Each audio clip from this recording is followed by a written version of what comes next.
Hello friends, welcome back to the session Current Electricity Part 3. So now last session and electrical power, combination of resistors in series and parallel, EMF and internal resistance of the battery, ಮತ್ತೆ ಲಾಸ್ಟಿಗೆ ಸ್ವಲ್ಪ problems ಮಾಡಿದ್ವಿ.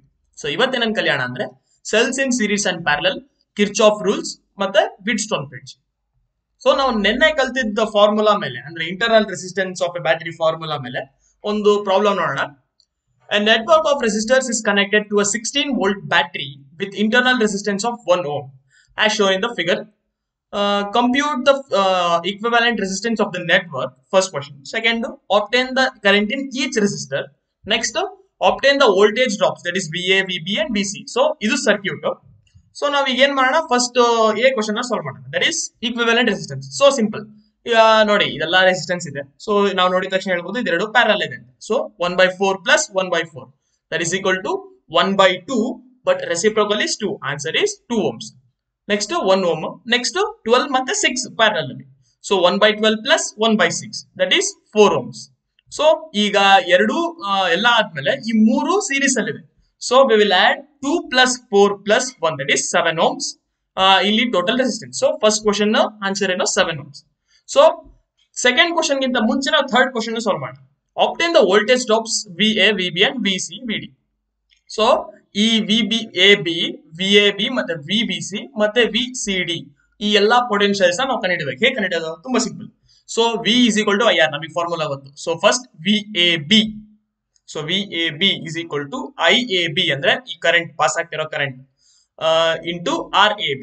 So ನಾವು IAB ಏನಂತ ಗೊತ್ತಿಲ್ಲ, but ನಮ್ಗೆ ಒಂದು ಗೊತ್ತು, ಸೀರೀಸ್ ಅಲ್ಲಿ ಯಾವಾಗ್ಲೂ ಕರೆಂಟ್ ಸೇಮ್ ಫ್ಲೋ ಆಗುತ್ತೆ ಅಂತ. ಸೊ ನಾವೇನ್ ಮಾಡೋಣ, ಟೋಟಲ್ ಕರೆಂಟ್ ನ ಫೈಂಡ್ ಮಾಡೋಣ.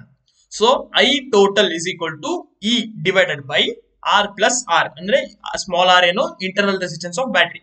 ಸೊ ಬ್ಯಾಟರಿ ಇಂಟರ್ನಲ್ ರೆಸಿಸ್ಟೆನ್ಸ್ ಎಷ್ಟು? That is 1 ohm. ಸೊ ನಾವೇನ್ ಕ್ಯಾಲ್ಕುಲೇಟ್ ಮಾಡಿದಾಗ ನಮಗೆ ಟೋಟಲ್ ಕರೆಂಟ್ ಎಷ್ಟು ಸಿಗುತ್ತೆ? 2 ಆಂಪಿಯರ್ ಕರೆಂಟ್ ಈ ಎಲ್ಲಾ ರೆಸಿಸ್ಟರ್ ಮುಖಾಂತರ ಫ್ಲೋ ಆಗ್ತದೆ. So VAB is equal to IAB ಅಂದ್ರೆ ಕರೆಂಟ್ ಎಷ್ಟು? ಈ ಎರಡು ಈಕ್ವಿವೆಲೆಂಟ್ ರೆಸಿಸ್ಟರ್ ಮುಖಾಂತರ ಪಾಸ್ ಆಗ್ತಿರೋ ಕರೆಂಟ್ ಟೋಟಲ್ ಕರೆಂಟ್ ಎಷ್ಟು ಅಂದ್ರೆ that is 2 ampere. So 2 ampere into 2 ampere that is 4 volt. So 4 volt potential across this AB. So next VBC that is same I into R. I ಅಂದ್ರೆ 2, R ಅಂದ್ರೆ 1 ohm that is 2 volt. Next CD ಅಲ್ಲಿ 2 into 4 that is 8 volts. So next ನಮಗೆ ಈಗ ಏನ್ ಗೊತ್ತಾಯ್ತು? Voltage across these junctions ಗೊತ್ತಾಯ್ತು. Next ಏನ್ ಕಂಡುಹಿಡಬೇಕು? Current through each of this resistors. So ಎಲ್ಲಾ ರೆಸಿಸ್ಟರ್ ಮುಖಾಂತರ ಕರೆಂಟ್ ಎಷ್ಟು ಪಾಸ್ ಆಗಿದೆ ಅಂತ ಕಂಡುಹಿಡಬೇಕು.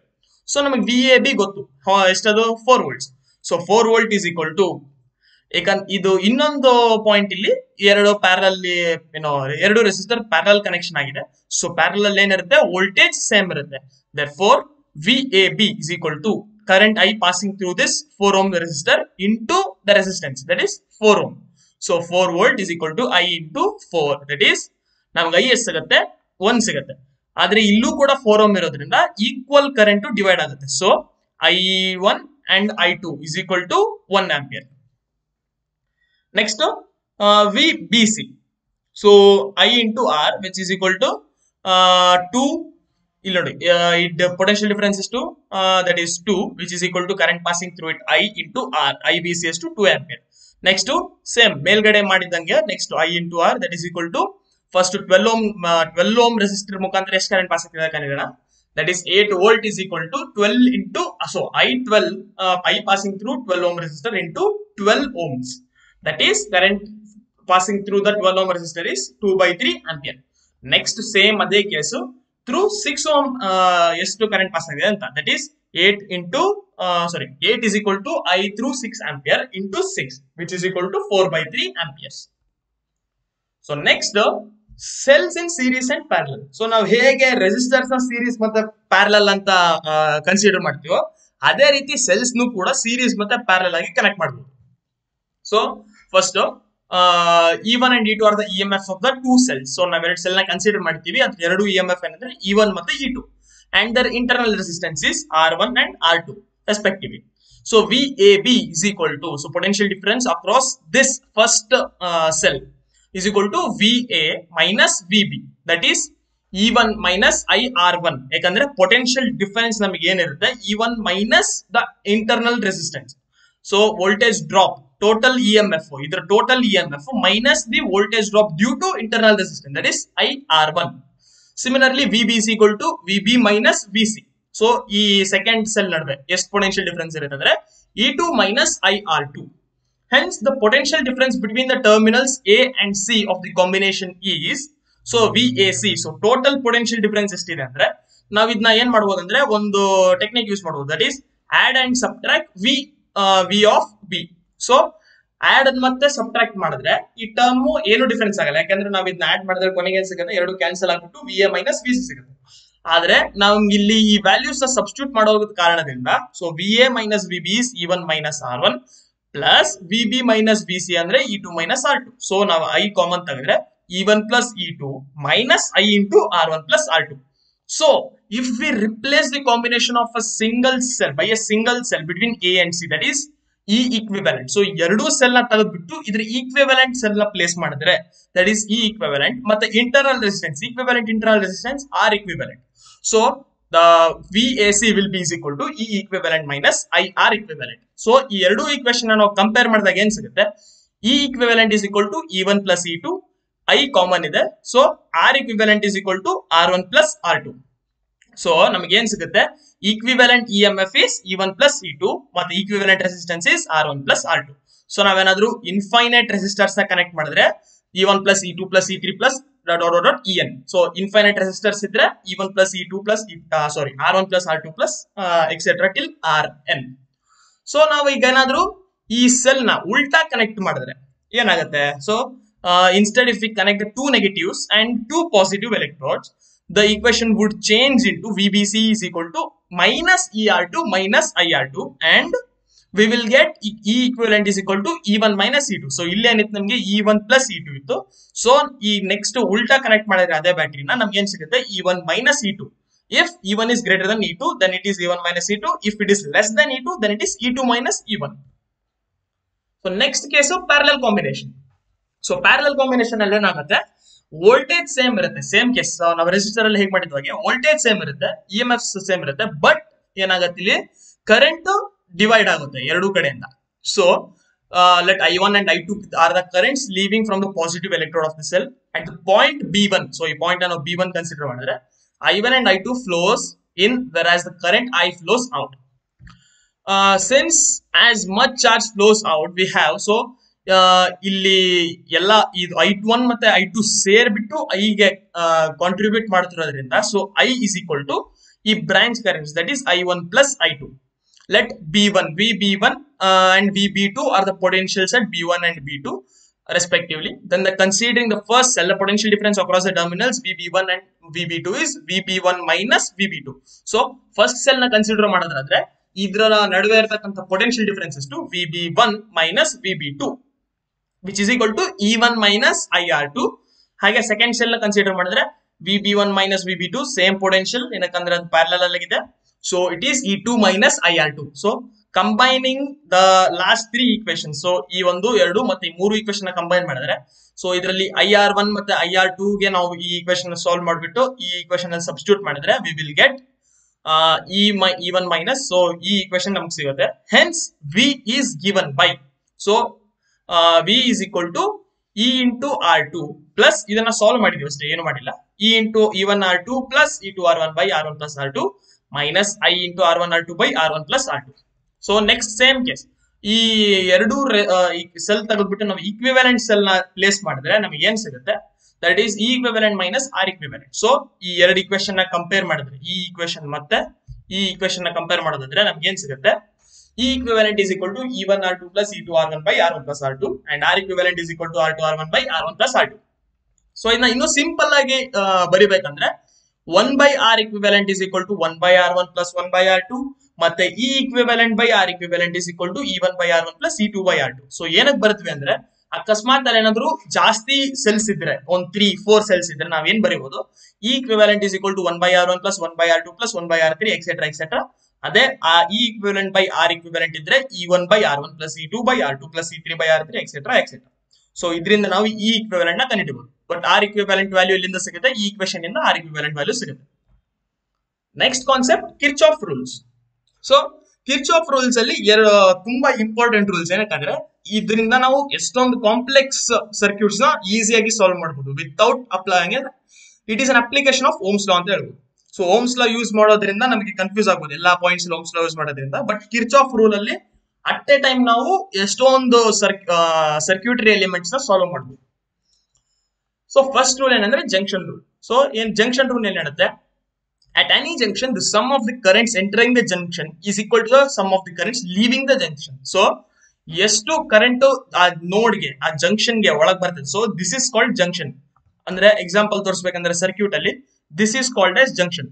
ಸೊ ಎಷ್ಟು ಕರೆಂಟ್ಸ್ ಆ ಜಂಕ್ಷನ್ ಒಳಗಡೆ ಬರ್ತಾ ಇದೆಯೋ, so which is equal to the sum of the currents flowing out of the junction.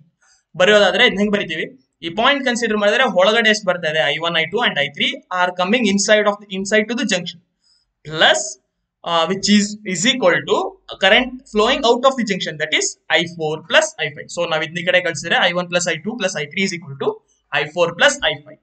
So the proof of this rule follows from the fact that when the currents are steady, there is no accumulation of charges at any junction or at any point in the line.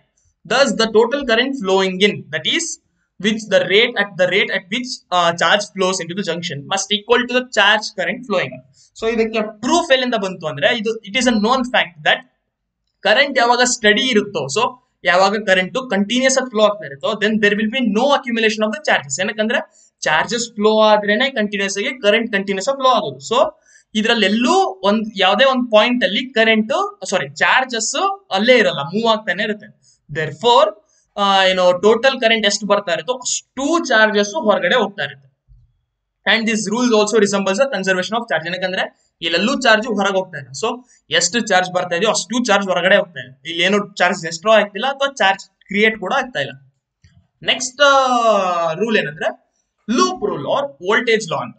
So the algebraic sum of the charges in potential around any closed loop involving the resistors and cell in the loop is 0. So ಇದೇನ್ ಹೇಳ್ತಂದ್ರೆ ಎಲ್ಲಾ voltages in that loop, ಯಾವ್ದಾದ್ರು ಒಂದು loop ನಾವು consider ಮಾಡೋದಾದ್ರೆ, so ಆ loop ಒಳಗಡೆ ಇರ್ತಕ್ಕಂಥ ಎಲ್ಲಾ ವೋಲ್ಟೇಜ್ ಡ್ರಾಪ್ಸ್ ನ some, algebraic sum will be is equal to 0 ಅಂತ.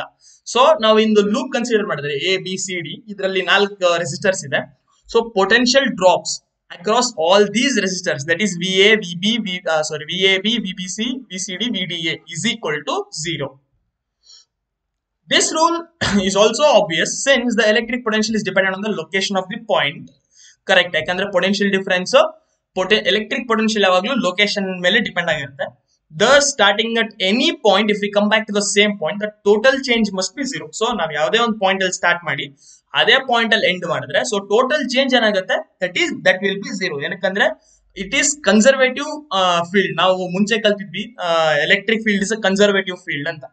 ಸೊ ಕನ್ಸರ್ವೇಟಿವ್ ಫೀಲ್ಡ್ ಅಂದ್ರೆ ನಮಗೆ ಗೊತ್ತು. So work done in a closed loop is always 0. So next point ಏನಂದ್ರೆ this rule also resembles the conservation of energy. ಹೇಗಂತ ಹೇಳ್ತೀನಿ, so as we move around a closed loop or closed circuit will end up back to the where you get started. ನಾವ್ ಎಲ್ಲಿಂದ ಒಂದು closed loop ಇದ್ರೆ ಎಲ್ಲಿಂದ start ಮಾಡಿರ್ತೀವೋ ಅಲ್ಲಿಗೆ ಪುನಃ ವಾಪಸ್ ಬರ್ತೀವಿ. And therefore back to the same initial potential. So ಮುಂಚೆ ಏನ್ ಪೊಟೆನ್ಶಿಯಲ್ ಇತ್ತು ಅದೇ ಇನಿಷಿಯಲ್ ಪೊಟೆನ್ಶಿಯಲ್ ಗೆ ವಾಪಸ್ ಬರ್ತೀವಿ with no loss of voltage. ಏನು ವೋಲ್ಟೇಜ್ ಲಾಸ್ ಆಗಿಲ್ಲ around the loop.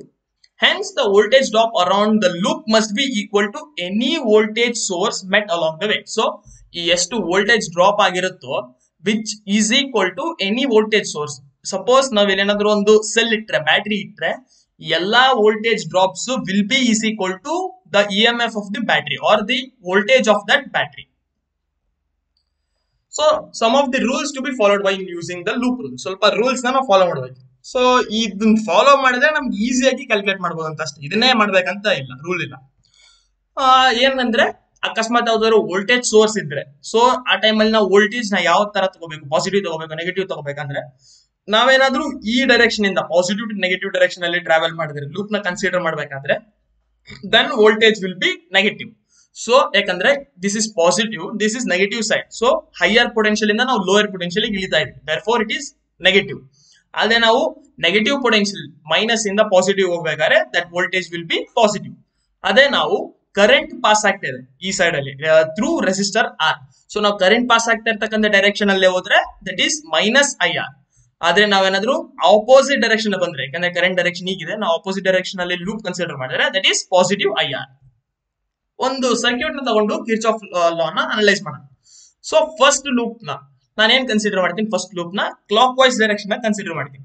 ಸೊ ನಾನು ಇಲ್ಲಿಂದ ಎಲ್ಲಿಂದ ಬೇಕಾದ್ರೆ ಸ್ಟಾರ್ಟ್ ಮಾಡ್ಬೋದು, ನಾನು ಇಲ್ಲಿಂದ ಸ್ಟಾರ್ಟ್ ಮಾಡ್ತೀನಿ. ಯಾಕಂದ್ರೆ ಫಸ್ಟ್ ನಂಗೆ ಈ ವೋಲ್ಟೇಜ್ ಸೋರ್ಸ್ ಕಾಣ್ತಾ ಇದೆ, ಸೊ ಅಲ್ಲಿಂದ ನಾನು ಸ್ಟಾರ್ಟ್ ಮಾಡಿದ್ರೆ ನೆಗೆಟಿವ್ ಇಂದ ಪಾಸಿಟಿವ್ ಹೋಗ್ತಾ ಇದೆ. ನಾನು ಹೇಳಿದೆ ನೆಗೆಟಿವ್ ಇಂದ ಪಾಸಿಟಿವ್ ಹೋದ್ರೆ that is positive potential, higher potential. So lower potential to ನಾವು ಹೈಯರ್ ಪೊಟೆನ್ಶಿಯಲ್ ಮೂವ್ ಆಗ್ತಾ ಇದೆ.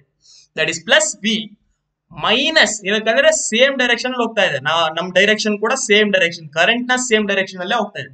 therefore that is negative I into R1. Next ಈಗ ಬಂದ್ರೆ ಕೆಳಗಡೆ ಬಂದ್ರೆ ದಟ್ ಈಸ್ ಮತ್ತೆ ನೆಗೆಟಿವ್, ಯಾಕಂದ್ರೆ ಸೇಮ್ ಡೈರೆಕ್ಷನ್ ಇದೆ ಕರೆಂಟ್ ಕೂಡ. So I2 into R2. ನಾನಿಲ್ಲಿ ಹೇಗೆ ಸ್ಪ್ಲಿಟ್ ಮಾಡಿದಂದ್ರೆ, ಸೊ ಯಾವಾಗ್ಲೂ current positive side of the battery ಇಂದ ಪಾಸ್ ಆಗೋದು. ಸೊ ಇಲ್ಲಿಂದ ಕರೆಂಟ್ ಪಾಸ್ ಆಗ ಇಲ್ಲಿಂದ ಬರುತ್ತೆ. ಇಲ್ಲಿ ಎರಡು ದಾರಿ ಇದೆ ಕರೆಂಟ್ಗೆ, ಸೊ ಎರಡು ಸ್ಪ್ಲಿಟ್ ಆಗುತ್ತೆ ಕರೆಂಟ್, ದಟ್ ಈಸ್ I1 ಮತ್ತೆ I2 ಸ್ಪ್ಲಿಟ್ ಆಗುತ್ತೆ. ಇಲ್ಲಿಂದ I1 ಬರುತ್ತೆ. ಸೊ ಫೈನಲಿ I2 ಇಲ್ಲಿ ಜಾಯಿನ್ ಆಗ್ಬಿಟ್ಟು ಟೋಟಲ್ ಕರೆಂಟ್ I ಪುನಃ ಬ್ಯಾಟ್ರಿಗೆ ವಾಪಸ್ ಹೋಗ್ತದೆ. ಸೊ ಇದು ಇಂಪಾರ್ಟೆಂಟ್ ಏನಂದ್ರೆ, ಯಾವಾಗ ಬ್ಯಾಟ್ರಿಯಿಂದ ಕರೆಂಟ್ ಡಿಸ್ಚಾರ್ಜ್ ಆಗ್ತಾ ಇರುತ್ತೋ, ಎಷ್ಟು ಕರೆಂಟ್ ಡಿಸ್ಚಾರ್ಜ್ ಆಗುತ್ತೋ ಅಷ್ಟೇ ಕರೆಂಟ್ ವಾಪಸ್ ಬರ್ಬೇಕು. ಸೊ ಇದನ್ನ ನಾವು ಇಂಪಾರ್ಟೆಂಟ್ ಪಾಯಿಂಟ್ ನೆನಪಲ್ಲಿ ಇಟ್ಕೊಂಡ್ರೆ ನಾವು ಕರೆಂಟ್ ನ ಡಿವೈಡ್ ಮಾಡಬೇಕಾದ್ರೆ ತುಂಬಾ ಹೆಲ್ಪ್ ಆಗುತ್ತೆ. So next second loop consider ಮಾಡೋದಾದ್ರೆ, ಸೊ ನಾನು ಸೆಕೆಂಡ್ ಲೂಪ್ ನ ಆಪೋಸಿಟ್ ತಗೋತೀನಿ, ಹೀಗೆ ತಗೋತೀನಿ. ನಮ್ಮ ಇಷ್ಟ ಯಾವ ತರ ಬೇಕಾದ್ರೂ ತಗೋಬಹುದು. ಸೊ ನಾನು ಹೀಗೆ ತಗೊಳ್ಳೋದ್ರಿಂದ ಈ ಕರೆಂಟ್ ಡೈರೆಕ್ಷನ್ ನೋಡಿ, ಇಲ್ಲಿ ಕರೆಂಟ್ ಡೈರೆಕ್ಷನ್ ಮತ್ತೆ ನಾನು ಹೋಗ್ತಾ ಇರೋ ಡೈರೆಕ್ಷನ್ ಆಪೋಸಿಟ್ ಇದೆ. So it is positive I1 into R4. So positive I1 R4. So ಈಗ ಇದು ಕೂಡ ಆಪೋಸಿಟ್ ಡೈರೆಕ್ಷನ್ ಅಲ್ಲೇ ಇದೆ, that is positive I1 into R3 minus, ಯಾಕಂದ್ರೆ ಇದು ಸೇಮ್ ಡೈರೆಕ್ಷನ್, ಕರೆಂಟ್ ಡೈರೆಕ್ಷನ್ ಕೆಳಗೆ, ನಾನು ಹೋಗ್ತಾ ಇರೋ ಡೈರೆಕ್ಷನ್ ಕೆಳಗೆ. So it is minus I2 into R2 which is equal to 0. So ನಾವು ಎರಡು ಗಿವನ್ ವ್ಯಾಲ್ಯೂಸ್, ಸೊ ಏನಾದ್ರೂ ನಮಗೆ ಈ I ಗೆ R ಗೆ ಅಥವಾ V ಗೆ ವ್ಯಾಲ್ಯೂಸ್ ಕೊಟ್ಟಿದ್ರೆ ನಾವು ಇನ್ನೊಂದು ವ್ಯಾಲ್ಯೂನ ಕಂಡುಹಿಡಿಯಬಹುದು ಎರಡು ಇಕ್ವೇಶನ್ ಸಾಲ್ವ್ ಮಾಡೋದ್ರಿಂದ. ಅಟ್ ಜಂಕ್ಷನ್ ಲಾ ಇದರಲ್ಲಿ ಹೇಗೆ ತೋರಿಸಂದ್ರೆ, ಸೊ ಇದು ಜಂಕ್ಷನ್, ಯಾವ್ದಾದ್ರು ಎರಡು ವೈರ್ಸ್ ಅಥವಾ ಎರಡು ಎಲೆಕ್ಟ್ರಿಕ್ ಕಾಂಪೋನೆಂಟ್ಸ್ ಮೀಟ್ ಆಗೋದು ದಟ್ ಈಸ್ ಜಂಕ್ಷನ್. ಸೊ ಈ ಜಂಕ್ಷನ್ ಅಲ್ಲಿ ಏನ್ ನಮ್ಗೆ ಜಂಕ್ಷನ್ ಲಾ ಏನ್ ಹೇಳುತ್ತಂದ್ರೆ, current coming inside that is I which is equal to current flowing outside ಅಂದ್ರೆ I2 plus I1. So I is equal to I1 plus I2. Last concept, Wheatstone bridge. So it is an application of Kirchhoff rules which is called Wheatstone bridge. So ಒಂದು Kirchhoff rule ನ ಒಳ್ಳೆ application ಅಂದ್ರೆ ಯಾವ್ದಂದ್ರೆ that is Wheatstone bridge ಅಂತ ಕರಿತೀವಿ. So Wheatstone bridge ಅಂದ್ರೇನು? It is a bridge of 4 resistors. 4 resistors ಇರುತ್ತೆ ಈ bridge ಅಲ್ಲಿ, that is R1, R2 and R3, R4. So across one pair of diagonally opposite points, that is A and C, a source is connected. So ಯಾವ್ದಾದ್ರು diagonal ಅಲ್ಲಿ opposite point ಅಂದ್ರೆ diagonal ಅಂದ್ರೆ opposite points. So ಈ square ಅಲ್ಲಿ diagonal ಹೇಗಿರುತ್ತೆ, ಇದು diagonal, so ಅಥವಾ ಇದು ಡಯಾಗ್ನಲ್, ಯಾವ ತರ ಬೇಕಾದ್ರೆ ಕನೆಕ್ಟ್ ಮಾಡಬಹುದು. ಸೊ ನಾ ಈ ಡಯಾಗ್ನಲ್ ಅಲ್ಲಿ ಯಾವ್ದಾದ್ರು ಒಂದು ವೋಲ್ಟೇಜ್ ಸೋರ್ಸ್ ಕನೆಕ್ಟ್ ಮಾಡಿದೀವಿ. This is called as battery arm. Between the other two vertices B and D. So ಇದನ್ನ ಕನೆಕ್ಟ್ ಮಾಡಿ ಜಾಗ ಬಿಟ್ಟು ಇನ್ನೊಂದು ಡಯಾಗ್ನಲ್ ಇದೆ. ಸೊ ಆ ಡಯಾಗ್ನಲ್ ಅಲ್ಲಿ ನಾನು ಗ್ಯಾಲ್ವಾನೋಮೀಟರ್ ಕನೆಕ್ಟ್ ಮಾಡಿದ್ದೀನಿ. ಸೊ ಗ್ಯಾಲ್ವಾನೋಮೀಟರ್ ಅಂತೇನಂದ್ರೆ it is instrument to detect current. So ನಾವು ಈ ಗ್ಯಾಲ್ವಾನೋಮೀಟರ್ ಇಂದ ನಾವು ಕರೆಂಟ್ ನ ಪಾಸ್ ಮಾಡಿದ್ರೆ ಈ ಗ್ಯಾಲ್ವಾನೋಮೀಟರ್ ಒಂದು ನೀಡಲ್ ಇರುತ್ತೆ, ಆ ನೀಡಲ್ ಡಿಫ್ಲೆಕ್ಟ್ ಆಗುತ್ತೆ. ಈಗ ನಾವು ಸ್ಪೀಡೋಮೀಟರ್ ಅಲ್ಲಿ ಬೈಕಲ್ ಸ್ಪೀಡೋಮೀಟರ್ ಇರುತ್ತೆ, ನಾವು ಎಕ್ಸಿಲರೇಟ್ ಜಾಸ್ತಿ ಮಾಡಿದಾಗ ಎಕ್ಸಿಲರೇಷನ್ ಕೊಟ್ಟಾಗ ಮುಳ್ಳು ಮೂವ್ ಆಗುತ್ತಲ್ಲ, ಅದೇ ರೀತಿ ಇಲ್ಲೇನಾದ್ರೂ ಕರೆಂಟ್ ಪಾಸ್ ಆದ್ರೆ ಇದರಲ್ಲಿ ಒಂದು ಮುಳ್ಳು ಇರುತ್ತೆ, that needle moves. So move ಆಗೋದು ಎಷ್ಟು ಡಿಫ್ಲೆಕ್ಷನ್ ಅಂತ ನಾವು ನೋಡಿದ್ರೆ ಎಷ್ಟು ಕರೆಂಟ್ ಪಾಸ್ ಆಗ್ತದೆ ಅಂತ ನಮ್ಗೆ ಗೊತ್ತಾಗುತ್ತೆ. And this line shows BD in the figure called galvanometer arm. So idu yav arm idu, this is called as battery arm, this is called as galvanometer arm. For simplicity we will assume that cell has no internal resistance. So ee cell ge ನಾವು internal resistance ಇಲ್ಲ ಅಂತ consider ಮಾಡ್ತೀವಿ. ಏನಕಂದ್ರೆ internal resistance ಬಂದ್ರೆ ಸುಮ್ಮನೆ ಒಂದು extra resistance ಇದ್ದಂಗೆ. So ಇದು R1, R2, R3 and R4. ಇಲ್ಲಿ ಕರೆಂಟ್ ಹೇಗೆ ಡಿವೈಡ್ ಆಗಿದೆ ಅಂದ್ರೆ, ಇಲ್ಲಿಂದ I ಕರೆಂಟ್ ಬರ್ತಾ ಇರುತ್ತೆ. So I will be split up into I1 and I2 current. So ಇಲ್ಲಿ ಬಂದು ದಿಸ್ I1 ಹೀಗೆ ಬಂದ್ರೆ ದಿಸ್ ಇಸ್ I3. ಸೊ ಇಲ್ಲಿ ಏನು ಕರೆಂಟ್ ಪಾಸ್ ಆಗಲ್ಲ. So this is I3. So this is I4 current. Next, in general there will be currents flowing across all the resistors. So general ಆಗಿ ಎಲ್ಲಾ currents ಎಲ್ಲಾ resistor ಮುಖಾಂತರ pass ಆಗ್ತಾ ಇದೆ, as well as current IG. So first ಈಗ ನಾವೇನ್ consider ಮಾಡ್ತೀವಿ, ಈ IG ಮುಖಾಂತರ ಕರೆಂಟ್ ಪಾಸ್ ಆಗಿದೆ ಅಂತ ಕನ್ಸಿಡರ್ ಮಾಡ್ತೀವಿ. ದೆನ್ ಥ್ರೂ ದಿಸ್ ಈ ಸ್ಪೆಷಲ್ ಕೇಸ್ ಅಲ್ಲಿ ಏನಂದ್ರೆ, ಈ ಕರೆಂಟ್ ಥ್ರೂ ಗ್ಯಾಲ್ವಾನೋಮೀಟರ್ 0 ಅಂತ ನಾವು ಕನ್ಸಿಡರ್ ಮಾಡ್ತೀವಿ. ಸೊ 0 ಅಂತ ಕನ್ಸಿಡರ್ ಮಾಡಿದ್ರೆ in this case we can easily get a balance condition, that is no current through G. So balance condition ಏನಂದ್ರೆ, ಈ ಕರೆಂಟ್ ಏನು ಇಲ್ಲಿ ಪಾಸ್ ಆಗಿಲ್ಲ ಅಂದ್ರೆ ಎಷ್ಟಿರಬೇಕು, ಇಲ್ಲಿ ಎಷ್ಟು ಕರೆಂಟ್ ಪಾಸ್ ಆಗ್ತಿರುತ್ತೋ ಅಷ್ಟು ಟೋಟಲ್ ಕರೆಂಟ್ ಪಾಸ್ ಆಗಬೇಕು. So I2 is equal to I4 and I1 is equal to I3. So now first loop ಅಲ್ಲಿ ಕಿರ್ಚಾಫ್ law ನ ಹಾಕಿದ್ರೆ we will get minus I1 R1 plus 0, ಯಾಕಂದ್ರೆ 0 current through this galvanometer plus I2 R2, ಅದು equation 1. So now second loop ನ consider ಮಾಡಿದ್ರೆ that is I2 R4 plus 0 minus I1 R3. So ಎರಡು equation ನ solve ಮಾಡಿದ್ರೆ, so sorry ಈ equation ಅಲ್ಲಿ ನಾವು ಇದನ್ನ ಈ ಕಡೆ ಕಳಿಸಿದ್ರೆ ನಮ್ಗೆ ಏನ್ ಸಿಗುತ್ತೆ, I1 by I2 is equal to R2 by R1. ಅದೇ ಸೆಕೆಂಡ್ ಈಕ್ವೇಶನ್ ಅಲ್ಲಿ I1 by I2 is equal to R4 by R3. So ನಾವ್ ಎರಡು ಈಕ್ವೇಶನ್ ನ ಈಕ್ವೇಟ್ ಮಾಡೋದು, ಯಾಕಂದ್ರೆ LHS ಸೇಮ್ ಇದೆ. ಸೊ RHS ನ ಈಕ್ವೇಟ್ ಮಾಡಿದ್ರೆ R2 by R1 is equal to R4 by R3. So this is called the balanced condition for the galvanometer to give zero or null deflection. So ಈ galvanometer ಅಲ್ಲಿ 0 current ಇರಬೇಕಂದ್ರೆ condition ಏನಂದ್ರೆ, so ratio of the adjacent resistance should be equal. So R2 by R1 is equal to R4 by R3 ಇದ್ದಾಗ ಮಾತ್ರ ಈ galvanometer ಮುಖಾಂತರ ಯಾವುದೇ current pass ಆಗಲ್ಲ. And the Wheatstone bridge is called as balanced Wheatstone bridge, and the condition, this condition is used for to detect the unknown resistance. So ನಾವು ಈ condition ನ ಯಾವ್ದ್ರಲ್ಲಿ ಯೂಸ್ ಮಾಡ್ತೀವಿ ಅಂದ್ರೆ, ಯಾವುದೇ ಒಂದು ರೆಸಿಸ್ಟೆನ್ಸ್ ನಮ್ಗೆ 4 ರೆಸಿಸ್ಟೆನ್ಸ್ ಅಲ್ಲಿ ಒಂದು ರೆಸಿಸ್ಟರ್ ಗೊತ್ತಿಲ್ಲ ಅಂದ್ರೆ ಆ ಟೈಮ್ ಅಲ್ಲಿ ಇದನ್ನ ನಾವು ಯೂಸ್ ಮಾಡಬಹುದು. ಹೇಗಂದ್ರೆ ನಮಗೆ 3 ವ್ಯಾಲ್ಯೂ ಗೊತ್ತಿರುತ್ತೆ, ಮತ್ತೆ ಗ್ಯಾಲ್ವನೋಮೀಟರ್ ಮುಖಾಂತರ ಎಷ್ಟು ಕರೆಂಟ್ ಪಾಸ್ ಆಗ್ತದೆ ಅಂತ ಗೊತ್ತಾಗುತ್ತೆ. ಹೇಗಂದ್ರೆ that shows the deflection. So ನಾವು ಈ ಫಾರ್ಮುಲಾ ಯೂಸ್ ಮಾಡೋದ್ರಿಂದ R4 is equal to R3 R4 by R1 use ಮಾಡೋದ್ರಿಂದ ಈಗ ನಮಗೆ ಯಾವ್ದಾದ ಒಂದು ರೆಸಿಸ್ಟರ್ ವ್ಯಾಲ್ಯೂ ಗೊತ್ತಿಲ್ಲ ಅಂದ್ರೆ ಆ ವ್ಯಾಲ್ಯೂ ಗೊತ್ತಾಗುತ್ತೆ. ಸೊ ಈ ಅಪ್ಲಿಕೇಶನ್ ಪ್ರಾಕ್ಟಿಕಲ್ ಆಗಿ ನಾವು ಅಪ್ಲಿಕೇಶನ್ ಎಲ್ಲಿ ಯೂಸ್ ಮಾಡ್ತೀವಿ ಅಂದ್ರೆ ಇನ್ ಮೀಟರ್ ಬ್ರಿಡ್ಜ್ ಅಂತ ಯೂಸ್ ಮಾಡ್ತೀವಿ. ಸೊ ಮೀಟರ್ ಬ್ರಿಡ್ಜ್ ಬಗ್ಗೆ ನಾವು ನೆಕ್ಸ್ಟ್ ಸೆಷನ್ ಅಲ್ಲಿ ಕಲಿಯೋಣ. ಅಲ್ಲಿವರೆಗೂ take care, bye bye, thank you.